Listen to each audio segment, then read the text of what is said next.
Hello, Keith and Caleb here again at Rock Island Auctions, bringing you some more cool stuff from the vault. And today, what we got right here?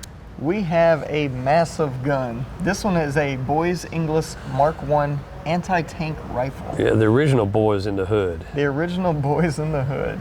So this one was designed by Captain Boys, and it was almost obsolete right as they designed it. Yeah. Because tank technology was advancing so fast in the mid-30s when this thing was designed that, I mean, tank armor, this was chambered in a 55 Boys, and tank armor was being developed to stop shots from other tanks. And an anti-tank gun is going to be pretty obsolete pretty quick because of that.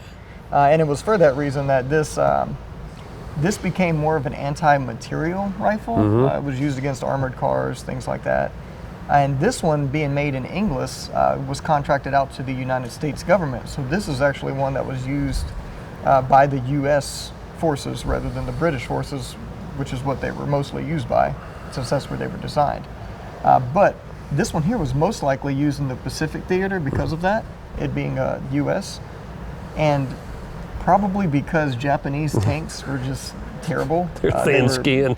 Yeah, they were inferior as far as tanks go, pretty much throughout the end of the war. So this was probably pretty dang effective against them. And these have actually, in some battles in the Pacific, this was credited with shooting down planes still on the runway, which is pretty cool. So yeah, there's a lot of history behind this gun, and for something that became quickly obsolete, it still actually saw pretty good use. Yeah. Taking a look at the gun itself, it's massive. It's a 35-pound gun. It measures 5'2", so it's huge. You have this giant pad back here. This is your stock. You have a wooden cheek piece on this side here. Your bolts. And unfortunately, we don't have one, but it is magazine fed. Yep. It uses a top-loading magazine. And you can see just by the size of that magazine port there that it's a massive big, bullet. yeah. 55 Boys is a big cartridge, and you have a super heavy barrel. You got your side-mounted sights, rear sight, front sight, and a pretty good muzzle brake up there, and a very heavy-duty bipod. Yep. This thing is solid. And then after the war, they even took a bunch of these and rechambered them into 50 BMG for commercial sale. So overall, just a really cool piece. You have a safety on this side here, which I'll show you guys in just a second. And yeah, I mean, it's super easy to operate. Right-handed shooters only, like a lot of stuff then. So Yeah, pre-1968, after the war, a lot of these came into the U.S. on the surplus market and were, dirt cheap.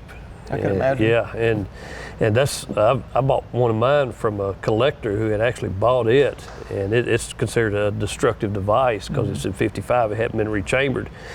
And the box that it's in is probably, maybe 6.5 foot long. Yeah, you still have the original box, right? I have the original box. That's cool. And there are slots in there, I believe it holds 10 magazines all the way around. But yeah, they were, and then GCA 68 deemed it as destructive device, so that pretty much killed the sales on those and everything. But before then, I think it was $80 is what they cost, maybe even cheaper than that. That's crazy.